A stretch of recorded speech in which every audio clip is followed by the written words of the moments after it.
Hello, everyone. Welcome to another episode of the Great Reassessment Podcast. I am super excited about today's guest. His name is Rami, and we are going to hear about his story growing up in Palestine, immigrating to the United States. Given today's political conflicts in Israel and in Gaza, our guest today will shine an interesting light on the true nature of what's going on and his own story. And so with that, Rami, I am really excited to have you on the show. Thank you so much. Yeah, thank you. Thank you for having me. Yeah, I appreciate it. Well, I, I grew up in the town of Bethlehem. That's obviously the place where Jesus was born, for those who do not know. However, my parents basically were pushed out from their house and their property that is located now in what is classified as the state of Israel, the proper, the limits of the state of Israel. It's a small town between Jerusalem and Tel Aviv. It's right in the middle, 6 miles west of Jerusalem. But during the 1948 war, they were pushed out. So they left their home, their land, and everything they owned. So they became a refugee in their own country. Basically, they went from one town where it was occupied by the Israeli forces to another town that is not. But by all senses, they were refugees because they didn't have anything. So some people elected to go into refugee camps, but my dad, he decided to go to Bethlehem. Kind of just to make things a little bit give you a brief, not going into details. My dad started a small grocery store, very small grocery store, probably the quarter size of a 7-Eleven. And, that's what he did to kind of take care of his family. He was an orphan. He lost his parents when he was a young man, and he was raised by his sister, my aunt. Back then, it was kind of common for a lot of families to have a lot of kids. And so I grew up in a large family, 7 boys, 3 sisters. And my dad works really hard to take care of us. And he raised us really well, took care of us. We never had really fancy clothes or fancy toys, but we always had food on the table. And we went to school, and we all graduated from college. I am one of those fortunate ones. I was one of the youngest, and so my other oldest siblings kind of helped me to go to college. So I decided to come here to the United States. My oldest brother came to the United States as a doctor. He's a surgeon. He's a retired surgeon. He worked in Florida. So he helped me pay for my education. I attended the University of Washington. I studied civil engineering. I came here when I was 18 years old. And at the time, my brother was a U.S. citizen. Back then, in the 70s, if you are come to the United States as a doctor, right away they offer you residency. You become a permanent resident of the United States. And a few years later, you become a citizen. And so my brother sponsored me, and I got my residency. And so I got a job. I've been working for the state of Washington, and I've been here since. I came here when I was 19 years old, 18, 19. I was turning 19. And I'm now 62 years old. So that is really my personal life story, just in summary. My other brothers have kind of similar stories. They went to college. Some of them went to college in Jordan. One of my brothers actually went to school at the Soviet Union, the USSR back then. And he got a master's in electrical engineering. He now works for Verizon in Atlanta. So we're all over the place. I have 2 brothers in Virginia. I have a brother in Jordan, 2 sisters in Amman, Jordan. I have a brother and sister still living in Bethlehem. So growing up, obviously, in 1967 war, Israel took over the rest of the country. And so we lived more or less under occupation. Just to give you a brief of what's life under occupation, you just don't have the same personal freedom like you guys have here. Everywhere you go, you have to carry your ID card. You have to go through checkpoints. We're being harassed. where we going, what are we doing.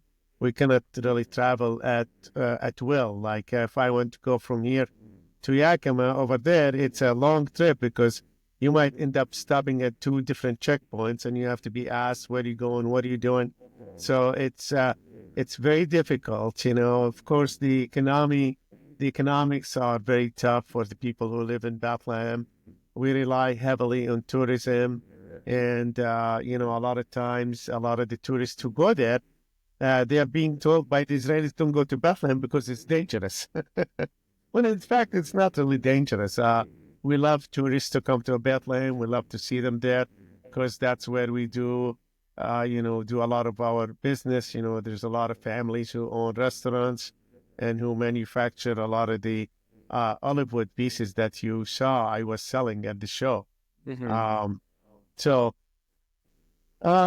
that's really kind of the situation was like when I was living in during the 70s and the 80s. Since then, I have moved to the United States, and I just go there to visit. Yeah. Let me Once ask every you couple of about, years. because I'm going to expose my ignorance here. Yeah. And I think I can speak on behalf of a lot of people who live in the United States who are looking at the, Israel and Palestine and looking at that conflict. And there's a lot that they don't know. So and I think a lot of people would think that Bethlehem, they read that name in the Bible, it's where Jesus was born, and they associate it with Israel. But just to clarify, Bethlehem is in the region of Palestine. Is that right? Bethlehem is now, yes, it's an Arab town, Palestinian town.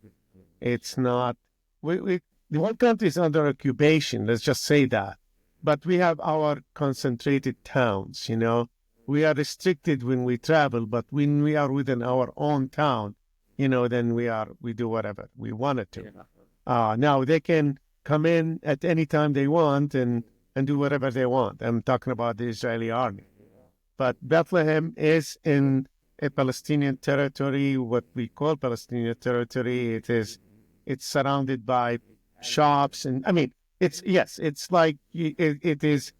I'm trying to describe it. See, in that part of the world, there are towns that are Israeli towns, and there are towns that are Palestinian towns, and they are separated, completely separated. They don't integrate, they don't socialize, they don't mix. What language do Palestinians speak with one another? They speak Arabic.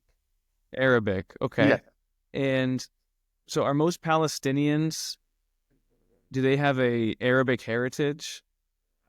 Well, yes. I mean, most, and we have also, I would say, because that part of the world, at some point, there were a lot of Greeks, there were a lot of Turkish, there were British. There were a lot of people who lived there. And so, I don't know if, the ancestry of each individual person, but we all speak Arabic, Some may have, roots from Greece. I think there is one town you can tell they almost look Greek, they don't look Arabs, but they're Palestinians. They speak Arabic, Mm-hmm. And we're mixed. We're mixed between Muslims and Christians. Yeah, that's one of the one things when you and I met. So for anybody watching or listening, Rami and I met while we were at a craft fair in the state of Washington. My wife was selling products, and Rami was selling some products that he sells. And so we just caught up a conversation, and we had a common faith, and we're both Christians. And I was fascinated just talking to you. And so talk to us a little bit about what is the religious makeup in Palestine like. So I don't think a lot of people understand that there are Christians living in Palestine. Yeah, I mean, it depends on the towns. There are certain towns that are, all Muslims. Bethlehem is a mixed town. I would say it's about 70% Christians, 30% Muslims. There is a few other towns that the makeup is mostly Christians. So it's mixed population in the town of Bethlehem, but it's predominant. The majority are Christians. But there is that misunderstanding that if you are a Palestinian, you're not Christian. You're an Arab. If you're an Arab, you're a Muslim. They don't relate to it as we are Christians, or there are Christians who are Arabs who are Palestinians, and that's and that's part of the you know the attempt on behalf of the media to really kind of distort the facts, because the media is controlled and owned by powerful, influential Zionist movement. There's no question about it. The new generation of Americans and many other people is changing now. Their views are changing because they get their news from TikTok and the social media. They don't rely on the mainstream media, because the mainstream media never tell you the truth, because it's owned, it's commercialized, it's they want to tell the people what they hear, because it's the rating that's important. That's how they make their money. If they're going to go and tell a story promoting the Palestinian cause, then, they're going to be attacked. They're going to lose their advertisers. And so they're not going to go there. That's not their interest. The interest is to make money. It's not to distribute the news. The news is really a mean for them to make the money. They don't care if you get the story. That's not their goal. In Palestine, you have Christians, you have Muslims. Did Christians and Muslims in Palestine cooperate and get along? Yeah.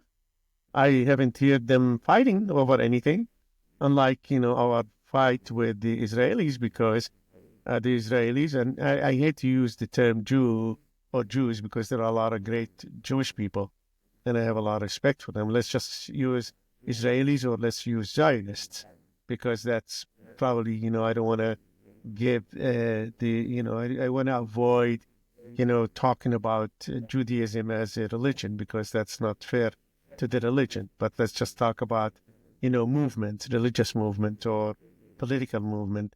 They have a claim because of the religion that, they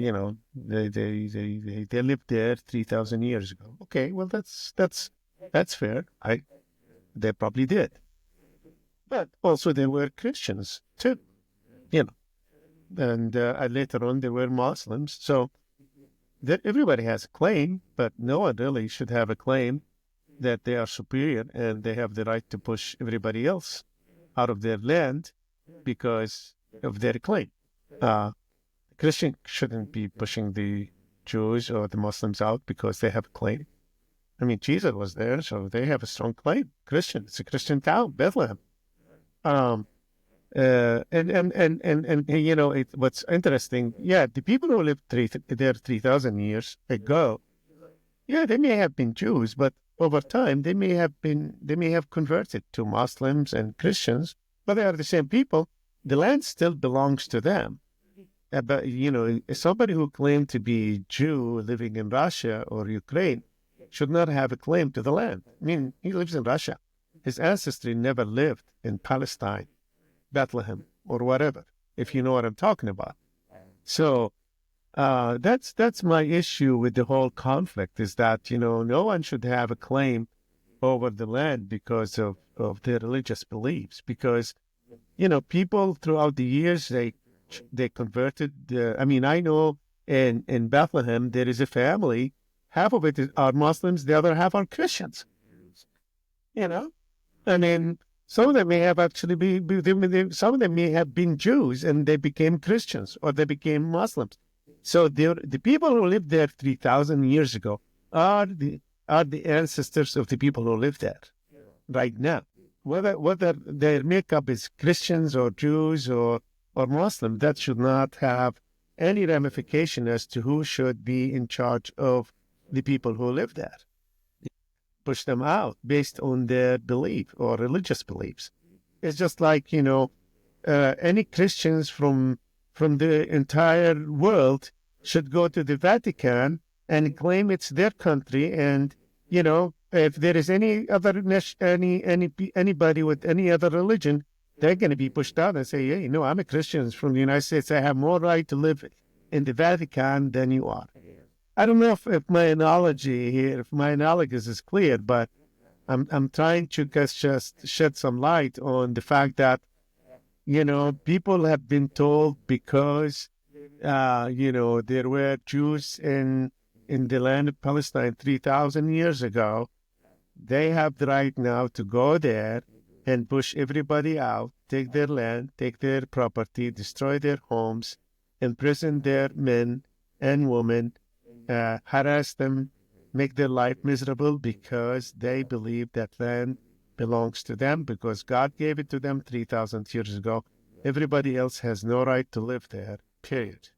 So I was looking at just some of the history of the historical timelines. So if you're thinking about the Bible and starting, if you go all the way back to Genesis, and you follow the story of Abraham, Moses, all the way through David, and eventually up to Jesus, that area of the world was under Roman rule. The Romans had control of all over the Mediterranean, and they had control of Israel.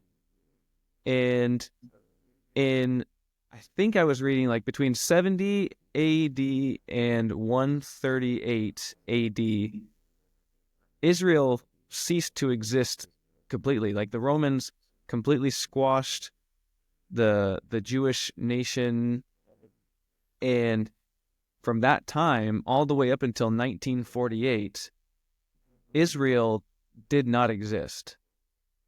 And the Romans called that area of the world Palestine. Right, Palestine. And that has roots in the word Philistine, and so it's kind of like a continuation. But so for 2,000 years, Israel does not exist in terms of a nation state. Do Palestinians who are Christians, like how do I want to ask this? Do you believe that the current nation of Israel has any, like, do Palestinians think it as completely different than the Israel that's described in the Old Testament?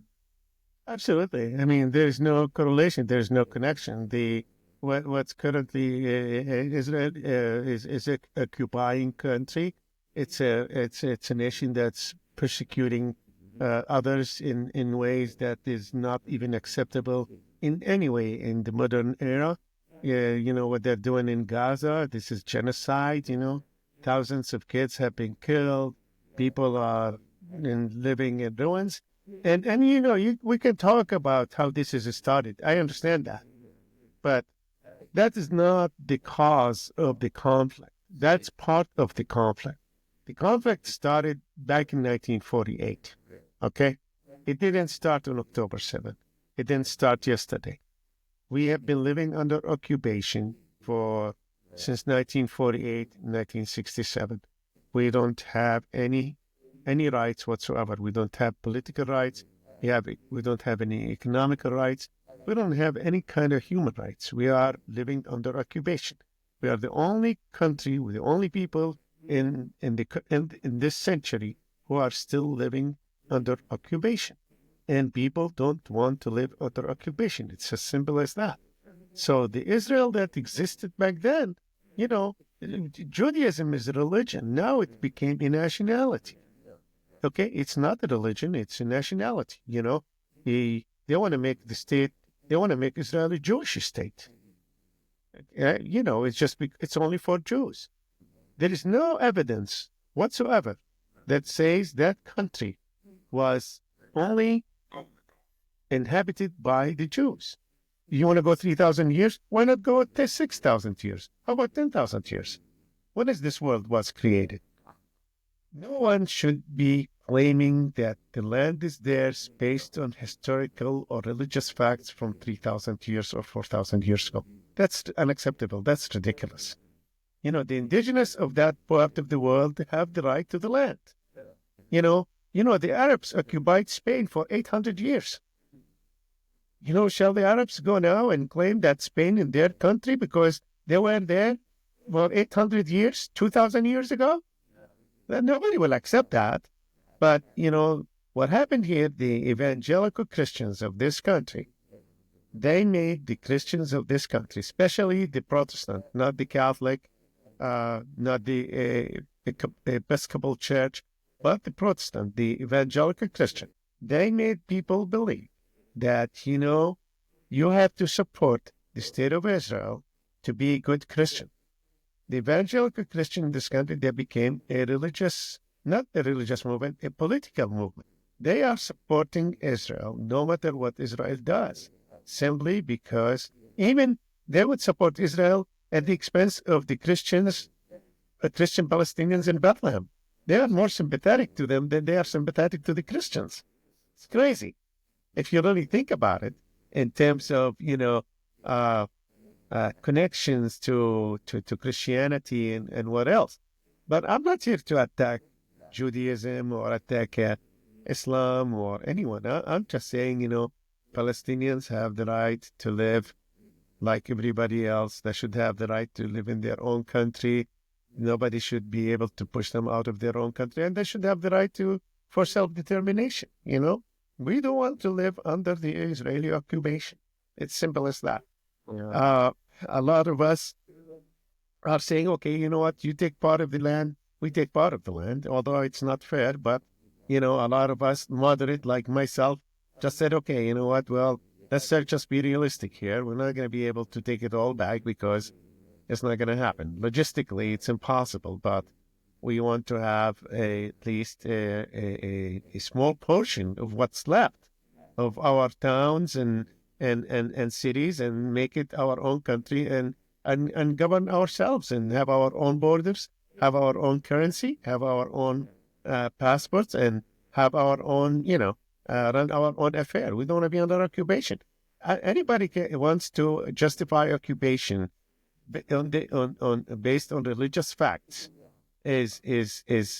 should be rejected, or their opinion is really garbage, in my opinion. No one should have a claim because of religion on any part of the world. Sure. I mean, yeah, especially if, going back to what you said about Christians here in the United States, I think what happens is you have a lot of Christians who they see the word Israel in the Bible. They see the word Israel today in 2020, and they think it's the same thing. It's not. They think that they have to have this blind allegiance or support. And I'll admit, I sort of thought that too. But I like what you're saying, that your religious claim should not determine where people live necessarily and displace people who have lived there for hundreds and hundreds of years. And especially when, you have Christians over there too. You have Christians and who are supportive of us Palestinians. They consider themselves Palestinians. Yes. They don't see, it's interesting because the Christians in Bethlehem, or Christians, Palestinians, they don't see the connection with Judaism and the Jews, to be frank with you. And you can talk to any Christian, they would tell you the same thing. The other thing is, it's even Christians themselves, even in the U.S. or outside the U.S., they don't necessarily have the same views of Israel like a lot of the Christians in the United States. Israel and the Jews are also mentioned in the Muslim Quran. If you read the Quran, they talk about the Israelites and the Jews, and they talk about Abraham they talk about Isaac and Jacob and Ishmael. These are also mentioned in that religion, these people. Again, I am not trying to, dispel the fact that there were Jews who lived in that part of the world. I mean, that would be crazy to say that. Of course they were. We believe in Isaac, we believe in Abraham, we believe in Moses, we believe in all of these people. Yes, they were there. But again, I'm kind of repeating myself. You cannot use these facts to push people out. You cannot, because of your ancestors lived in that part of the world, you should have a claim that it's all yours. And anyone who is not, you are allowed to kill them, push them out, slaughter them, commit genocide, have them live in jail, harass them, make their life miserable, treat them like animals, demolish their homes. Should never be acceptable under any religion. Yeah. No religion would allow that to happen. If the prophet, if Jesus, Moses, Muhammad, whoever he was, if you tell them about what's happening right now, they will reject it outright. Do you think Jesus would accept what's happening in Gaza or Moses? Nobody would accept that. No one would accept that anywhere else in the world to happen except in Gaza, because it is being committed by the Zionists. And the Zionists are influential, they are powerful, and they have control over not only the media in the U.S., they have control over the media even in many European countries. They have control over the economy. They could destroy the economy tomorrow. And you listen to a lot of people talking about how the economy and the media and the banks is controlled by Zionism. And you will find out that what I'm telling you right now, this is not just saying things to justify my position or for a cover-up. These are facts. You listen to a lot of people. Listen to the emperor of, Iran. His name was Shah, the emperor of Iran. He had a meeting. It was 60 minutes with what's his name? Forgot his name. And he was talking, and this is guy, he's the head of the country back then, and he had a lot of connection even with the U.S. and Israel. He was a close ally to both. I want to ask you. You used the word genocide, which is a heavy term, and can you describe, like, have you witnessed any of this? Like, I haven't, but I tell you, when you throw a 2,000 pounds bomb on a neighborhood that's filled with women and children, I don't care what your goal is, that's genocide. In the populated cities, you hit them with 2,000-pound bombs indiscriminately, that's genocide. When you erase an entire city and towns indiscriminately, that's genocide. And you're telling me, because there's somebody's hiding there. Okay, well, go get him. You don't have to destroy everything and kill every children. But they're not going to do that because, hey, you know what? They would rather kill 10,000 people to save one soldier. That's what it is all about. If that's not genocide, I don't know what is. Imagine if this happens in any part of the world, what is going to happen? If you have over 50,000 people, mostly children and women, I may add, are being slaughtered like sheep, what is the world reaction going to be? It's going to be different than what the reaction you have right now. Even when there are students who try to protest on campuses, they were threatened by law firms, investment firms, that they're not going to get jobs. They were being blackmailed. And I thought, wait a minute, I thought you have the right to express yourself in this country, And all of a sudden now you are being threatened. If you go and participate, we need your name and we're not going to hire you to work at Goldman Sachs or JP Morgan Chase. They made it clear. They forced the president of these universities to quit because they say they're not controlling their campuses. Whatever it is, it's BS. It's BS, man. They just want to silence people. They don't want people to tell the facts. They don't want the American people to know the truth. That's what it's all about. It's not about anything else. Anytime, listen, the terrorist attack in New Orleans, if you looked at the coverage of that incident, and then you looked at the incident of the Jewish guy who exploded the Tesla in Las Vegas, if you look and compare the coverage of both of these incidents, you will be able to see how far the media goes to really not tell the truth. They're biased. They have an agenda. And the agenda is to support the occupation, the Israeli occupation, and to silence everybody else who is in support of the Palestinian. There is a movement by Palestinians called BDS. No, I'm sorry. It's divestment, boycott, divestment. I have to look up the abbreviation for it.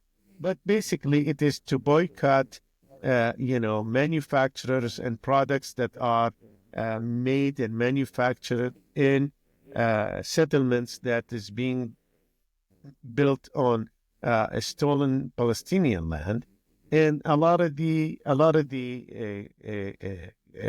states, they wanted to make it illegal, that you cannot boycott something, and that really goes against the principles of democracy of this country, to be honest with you, to the core of the principle of freedom.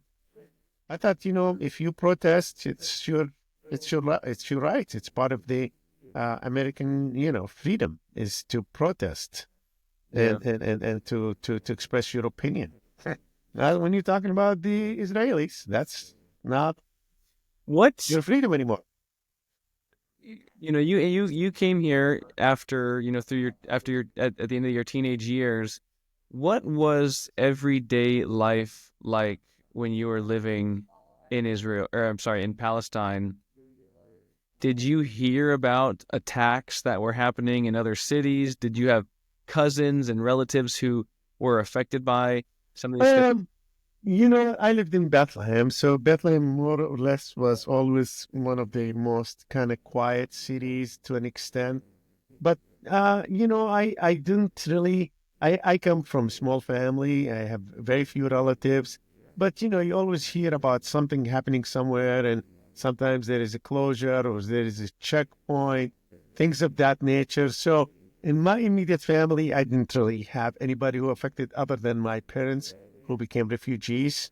And obviously they had struggled quite a bit. I mean, they didn't have anything. They lived in like a one-bedroom old house. And, I just can't tell you, it doesn't meet any acceptable living standards at the time. Even you take the worst impoverished family in the U.S. and they were living much better. They are living much better than they did. But fortunately, my dad, a very smart man, never went to school, by the way, but he was very smart. He had excellent memory. He was able to run his grocery stores just based on recording things in his head. No writing, no cash register, no computers, nothing. He would add, divide, subtract everything in his own, using his own brains. And he was a very smart guy. He was able to make a decent living at the time. So I mean, if I talk about myself as an individual, I think I suffered the least of any of the people who lived in Palestine, I would say. I guess you also lived in a Bethlehem is a highly desirable tourist area, right? So I guess a lot of the people on both sides of the border probably want to leave Bethlehem alone, right?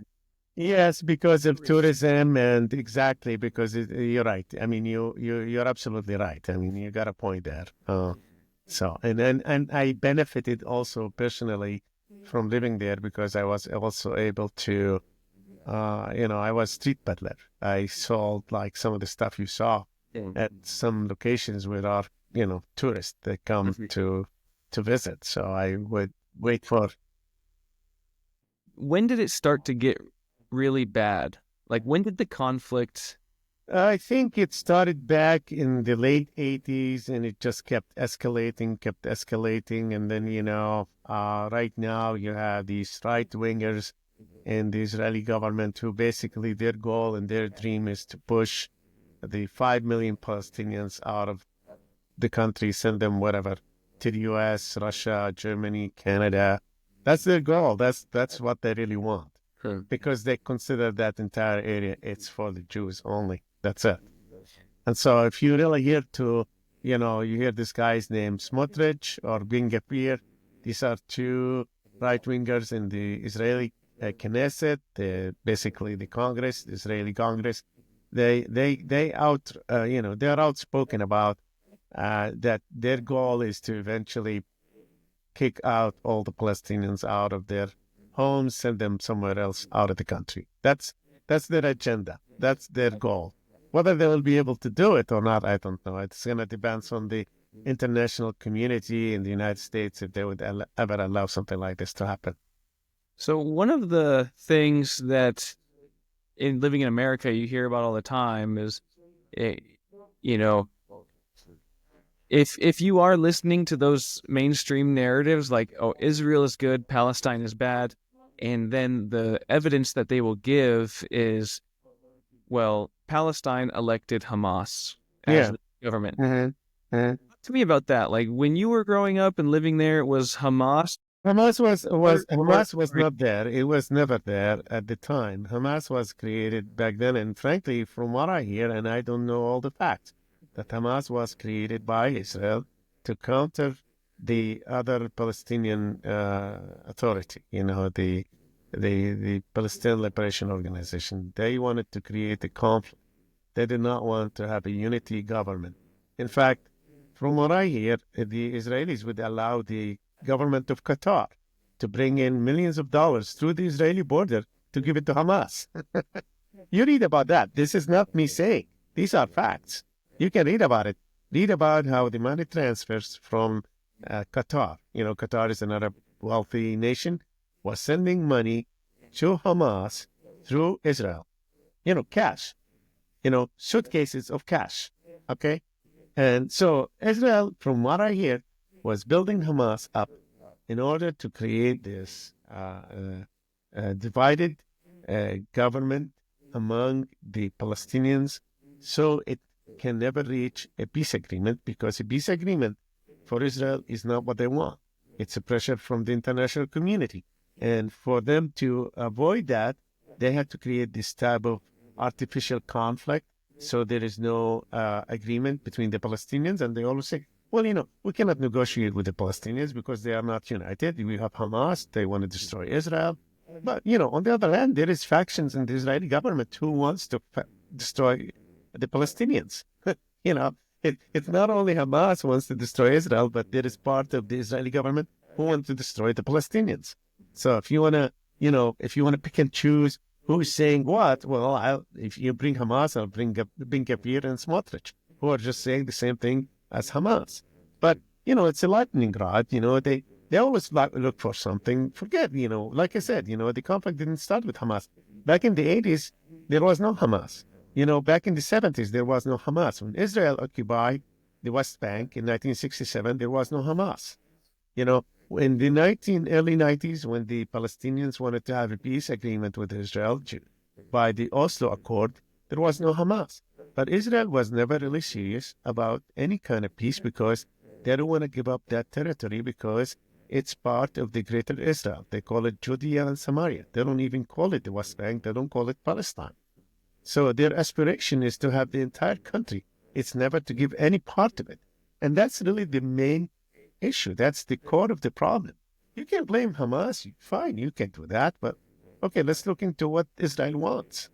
Find out. Okay, does Israel come? When is Israel last time said, okay, you know what? We want to give back all the territories that we occupied in 1967.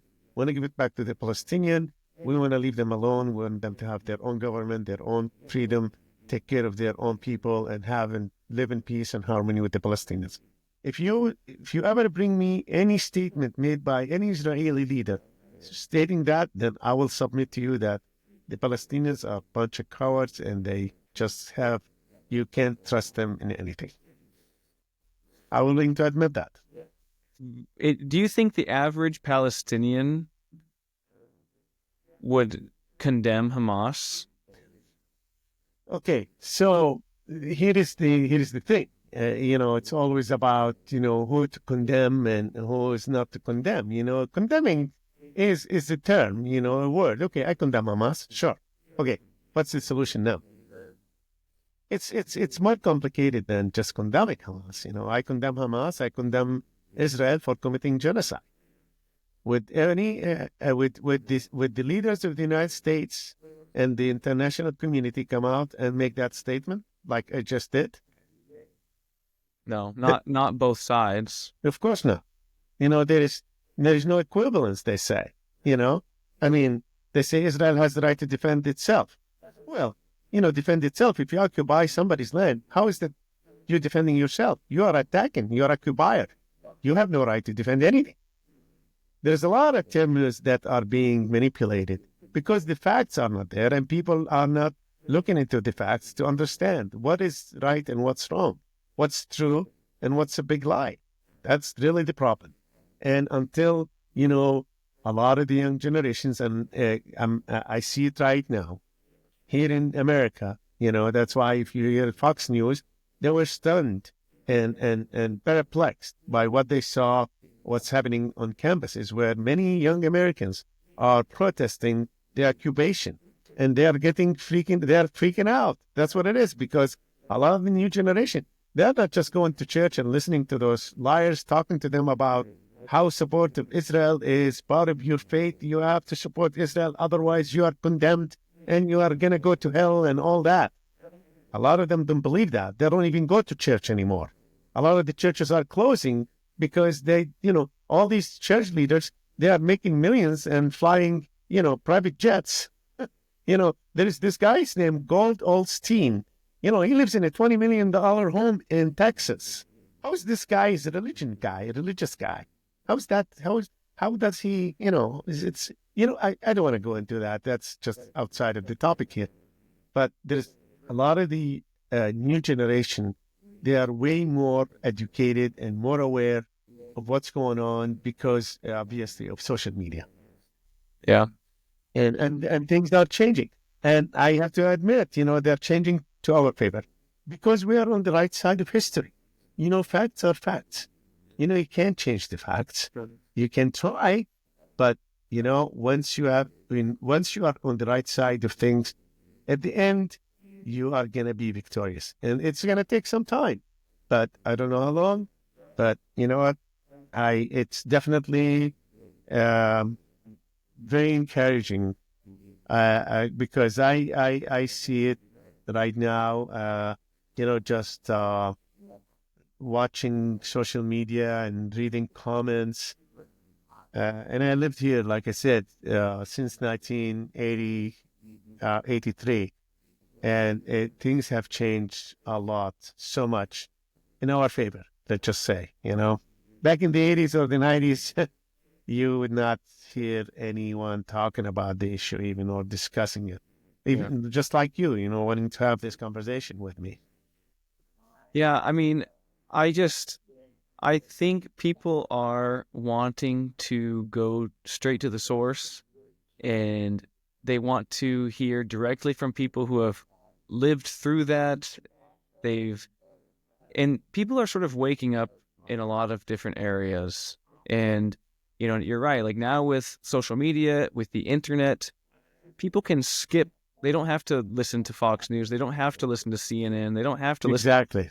They can go straight to people who have boots on the ground and what they're seeing. And hear their stories. Yes, and hear their stories. I want to tell you a story. I had a kiosk at one of the malls, and this one lady who appears to be very wealthy. I mean, she lives in one of the wealthiest neighborhoods in the area. I know the neighborhood, and if you're not wealthy, you're not going to be able to even walk in there, let alone live in there. And she started talking to me, and all of a sudden, she was tearing, she was crying. And she told me, what, for the longest time, I was a big supporter of Israel until I went over there and I went to one of the refugee camps. And right there and then, I have completely changed my mind. I have done my research, and I feel so bad for so long that I was a big supporter of a country that treated people in way day too. And, she actually, obviously she recognized that I was Palestinian. I told her I was. And she was just so sad. She was crying. I tried to really give her a gift, just to support her uh, stand for our cause, and to treat her well, and to do something. I didn't have much, most of the items I have, and she refused to. And she said that she bought for me a lot of things, and she said she was gonna just give them as gifts to people, and she was gonna tell them our story. Each person, she's gonna give them a gift Really? about what she witnessed, what she learned, and she was gonna tell them about the conversation I had with her and all of that. So things are changing. It's gonna take some time, but I hope people would just understand the facts. Just nothing more, nothing less, and understand that you cannot use religion to justify persecution. I don't think religion stands for that. Mhm. I I, Yeah. do, I doubt it. But I don't, I'm not an expert in everything. Well, Rami, I think you offer a very valuable insight, both as a Christian, a brother in Christ, but Yes. also somebody who has walked on the ground. And you're from that area. You have a very unique perspective and firsthand knowledge of what growing up there was like. And I kind of want to ask one more question. Yeah. What was your favorite thing about living in Palestine? The weather.